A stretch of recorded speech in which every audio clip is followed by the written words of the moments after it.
Tim's American Beauty was made by Robust Tools, America's premier lathe manufacturer.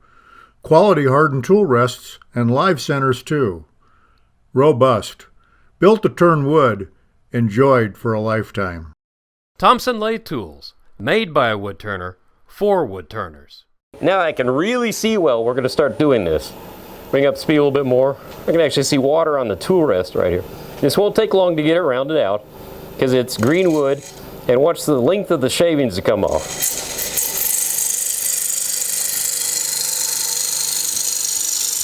You can fill your shop up in a hurry.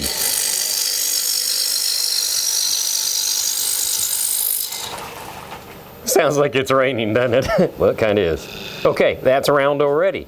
So we're going to stop this, and we're going to pull this back. I'm going to put a different tool rest on here. Remember what I said about things getting sticky? I forgot to WD-40 that myself. There we go. That looks good. This is a curved tool rest that Robust provides. It's really nice because we want to make a curve on the wood, so if I put this on now, I don't have to move the tool rest as much while I'm turning. So bring this up like so. Get that curve about where I want it. There's center height. So I'm going to bring this down just a little bit. Okay. And that looks pretty good. We're going to start whacking away at this corner right now. So we'll turn this on. Good Lord, that's where it's cold too. That's not much fun. Okay, here we go. I just like to come in and start taking shelves of wood off, if that makes sense. Take a step. Like so. Because I have an idea what the curve is going to look like, I'm just going to get myself to there quickly without making it round yet. And it does hit you hard, so if you're hearing it on the microphone, I apologize. And I need about a 3-inch tenon on here, so that'll be about it right there. But you can see now this round tool rest is helping me out because it's following the curve that I'm now making. So I'll turn this back on again. And now we can actually try a push cut at this point, except for one thing right here. This thing is in the way. So do this, pull it back. Oh, sorry, that was my expensive depth gauge that I was using the other night. We will use this again here in a minute. Anyway, so I'm going to do this handle here. Voila. Whoops. Voila. That saves you from putting your elbow into the point on that tool or tailstock, which is a nasty thing to get hit by. So let's come here.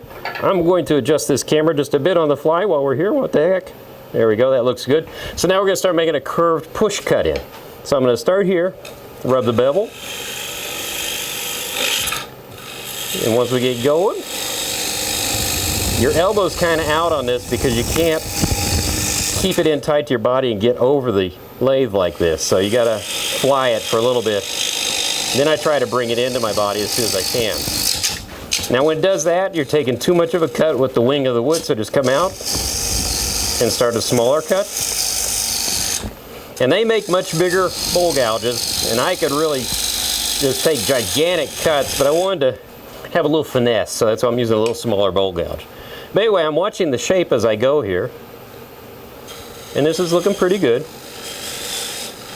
I'm on my tiptoes to make this curve here. Getting too greedy, come out a bit. Come out a bit. There we go.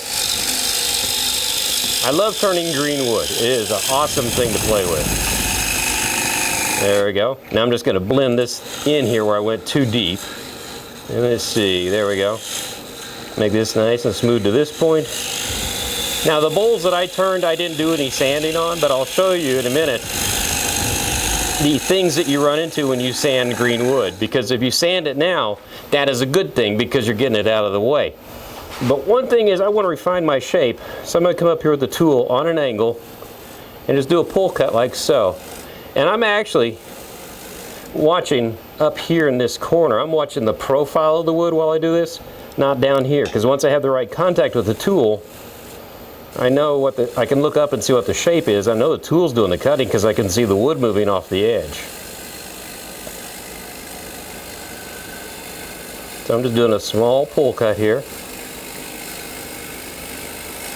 like so. And I think Brian can get an angle up here on this corner probably better than the little camera can. That little camera's got a lot of schmutz on it right now. But watch this profile up here change as I pull the tool. See, if you have a bump or something, you push it a little harder, work it out. As long as you watch that profile, I mean, that's your shape right there. That's the way to keep an eye on it. So that's pretty cool. Now all I have to do is I'm going to refine the tenon on here. So I'm going to go after my favorite little tool, which I was looking for a minute ago. Nope, here's another one. It's the wetness is going down, by the way. So I'm going to come in here. I know I've got the right diameter on my foot there because I can look over here and see how wide the jaws are over here. So I'm going to make a dovetail tenon with a bit of a shelf on it. And I'm not so worried about the bottom of the bowl being the shape I want it because I'm going to be cutting that off anyway in the end. But there we go. So I'm going to let that set down for a second, get some stuff out, and I'm going to show you how you sand this. Now, even though this is smooth as a baby's butt, not that I've had a lot of experience with that, to sand this, if you need to, you want to take some sandpaper and sand it, but I'm going to use my favorite again, Madrone, which is somewhat see-through because it's a mesh. And this is where Madrone really, really shines. I'm going to put it on a piece of backing Velcro here so I can hang on to it better. Also, one thing, if you're used to seeing me sanding, you'll notice one thing I am not wearing, by the way. Not my goggles, but I'm not wearing a mask. Because when you're sanding wet wood, there really is no dust. You still have to protect your eyes, but there's not so much stuff floating around that you have to worry about it. So I'm going to turn this down slow, but this is the interesting part. Move all these weapons out of the way so Brian doesn't catch himself on them. So I'm going to start sanding, right? Well, it's wet wood. Wet wood does an amazing thing. Wet wood clogs up the sandpaper with what? Wet fibers. This is where the Madrone pays off. So as you're filling up your sandpaper, just come back, blow this off, and the wet wood is gone. So that's why I like using this stuff. If you're using sandpaper, it'd be clogged up, and then it would get the paper wet and everything else, and your sanding efforts would just be for naught. So it takes a lot longer to sand with regular sandpaper than it would with Madrone. And see, I can keep moving back and forth and go to different spots. I'll fill the whole sheet up, and then at that point, you know, I take the whole sheet off. And actually, if it's really wet, sometimes you can just do that, see? Blow it straight and it knocks it off. So you don't have to even take it off the Velcro. So it's still a fresh sheet of sandpaper. It hasn't used up, whoops, much grit. You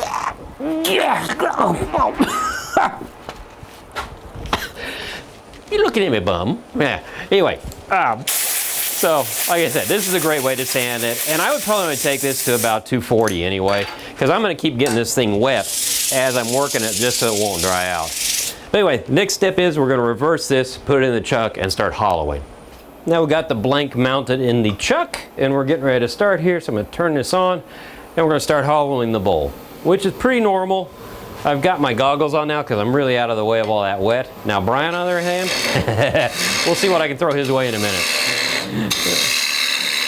It's just shavings. Also, you're going to notice the screen on the GoPro is going to get pretty messy during this process, but I don't know. If you're like me, I never clean the bugs off my windshield anyway. So now here's where we get into the fun part. So you can see up here I have my light, right, to give me plenty of light to see. We're going to change that now. We're going to bring this light down underneath here and bring it really close to the wood. And right now you cannot see anything through there. You got to do this in such a way you don't blind yourself while you're doing it. That's the bad part. So I'm going to swing in here as best I can and start this cut. And I'm going to look at the outer edge and make sure that I'm following it. Now if I blow this thing up, that's because that happens when you blow it up. Things like that will happen. Let me get this in here as close as I can, because it's hard to put a light behind something and not blind the camera at the same time. Yeah, see, I'm blinding the little camera there. Okay, now you can kind of see that red coming out right there? There we go. You can see the red. Now, when I turned my first bowl, I turned it to red. And that's when a friend told me, he said, no, you have to turn it till it's white. That's scary. So you really have to just take your time and go with this gently and work it in bit by bit. But you want to go in about a ½ inch at a time and never come back out because it's going to be warped already.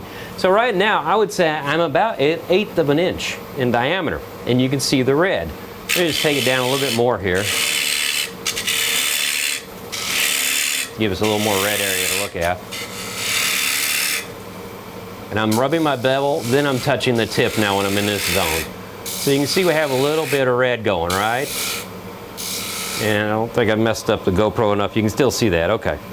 So, kind of clean out. Here we go. Now, ouch, you gotta watch that edge, it's sharp too. By the way, I'm gonna clean this edge a bit just to give it a straight edge. There we go, that looks good. Now, we're gonna come in and make that half that thickness. And you rub your bevel, and make sure you keep that light intensity consistent. And that means the thickness of your wall is consistent. Now you can see we're starting to approach white on the edge. Now we're approaching white as we go further down. Now it becomes a really cool factor, right? See, I'm a little thick right here, and this is the only time I can go back on something when I'm right in the beginning stages of it. So right now, I would say it's safe to say we're at a 1/16 of an inch or thinner. So this is wash, rinse, and repeat. So we're gonna come in here, and I'm doing this technique I use is, see all these lumps I left? Well, that allows me to put the tool in there, and the heel hits that, so I don't search around and have a lot of troubles. Now that's a big one, so I'll make it smaller. So here we go, we're just gonna keep going in. This part's quick. The thin part is the scary part.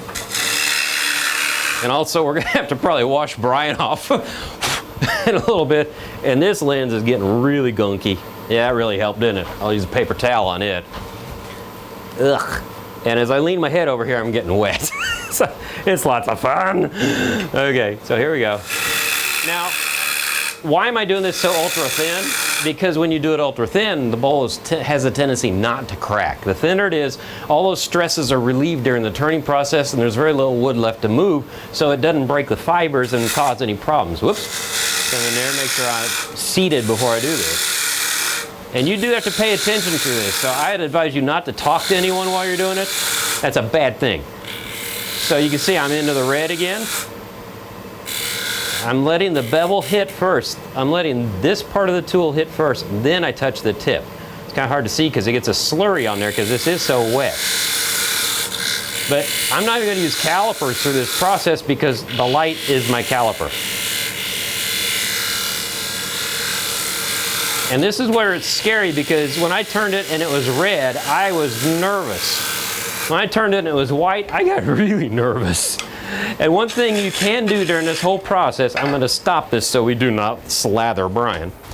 Keep yourself a spray ball around, and you can spray the wood and get it wet so it stays moist while you're turning. If you ever have to leave this, put the daggum thing in a bag, wrap it up, go eat, have a smoke, whatever you got to do, then come back. But you got to finish this all in one shot. You don't want to leave it overnight or it's going to blow up. So I'm going to work on this a little bit more, and then I'll show you how we handle the bottom. Yeah, isn't that cool? You can now see how thin we are all the way through here. And like I said, this is about 1/16 of an inch or less. But now I want to start making the transition from here to here. And this is still thicker here, but I don't want to go much deeper. When you make a transition like that, you need a tool with a steeper edge. So this is a bowl gouge with a flat grind on it, as opposed to one with a swept back grind. And you can also see that bottom edge is steeper. It aims up higher, so it allows me to make that corner easier. So I'm just going to do a couple cuts here to show you how it works. So I come in here like so. I'm going to again rub the bevel, right? I'm going to come into where it's got some color. I'm going to move the tool till I get the edge to get engaged. There we go. I'm going to watch my colors. And now you can see I'm able to sweep. Let me move this hand a little bit more. I can sweep across the bottom almost straight across and make just a slightly concave or concave, a slightly dished out bottom for a bowl. So anyway, now you're looking at that thinking there's a lot of dark, right? Well, I'm actually going to get rid of that dark by flipping this around and finishing the bottom. Okay, so to get rid of this, we're going to take this, and this is a piece of chamois that you put on your car. So I'm going to put that on there, so what happens is this is not going to leave any marks. So I'm going to press this up against here. We have that nice little X they made which shows us the center of the blank. I'm going to bring my tailstock up. I'm going to gently advance that into that little bitty hole. just test this a little bit, and wow, that's pretty good. I talk, yeah. So anyway, I'm just slightly tightening that on there because I don't want to put a lot of pressure on it.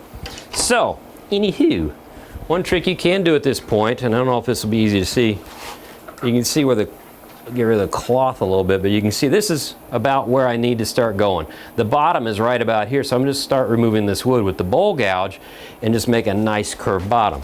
So we'll leave that up there for a little bit of reference, if it'll stay. I don't want to get into the wood. That would be a really bad thing to have happen. So make sure nothing hits, turn it on. Yeah, we kind of lost our edge because the chamois I put in there starts going out because of gravity. I need to lower that down anyway. So we'll bring that up again, start this. We can just do this normal now.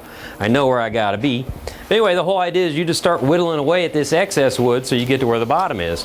And you periodically take this off the lathe and look at it through the light to see how much more you have to go. So we can take a big chunk here, and we're just gonna start making our curve and transition to finish the bottom. That's why I didn't make a perfect shape on the bottom, because I knew I'd be taking a lot of wood off to finish this piece up. And again, you can transition clean a cut like this to go in between where it's meeting, because this isn't perfectly round. There we go, like that.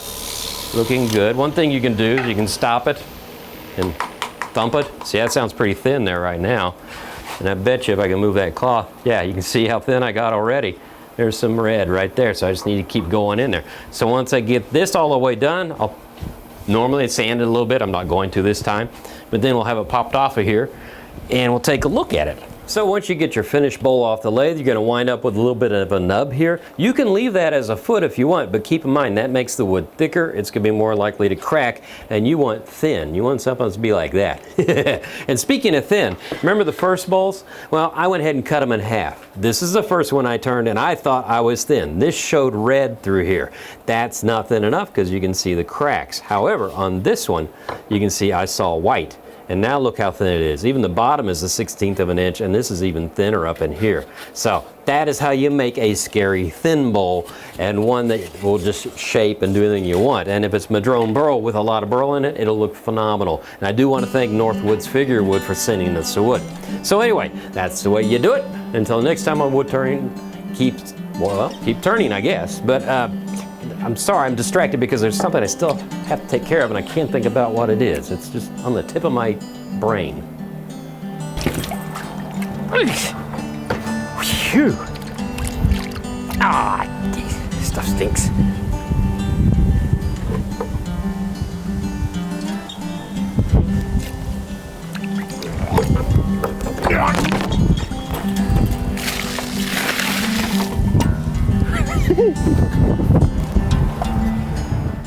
Tim's American Beauty was made by Robust Tools, America's premier lathe manufacturer. Quality hardened tool rests and live centers too. Robust. Built to turn wood. Enjoyed for a lifetime. Thompson Lathe Tools, made by a woodturner, for woodturners.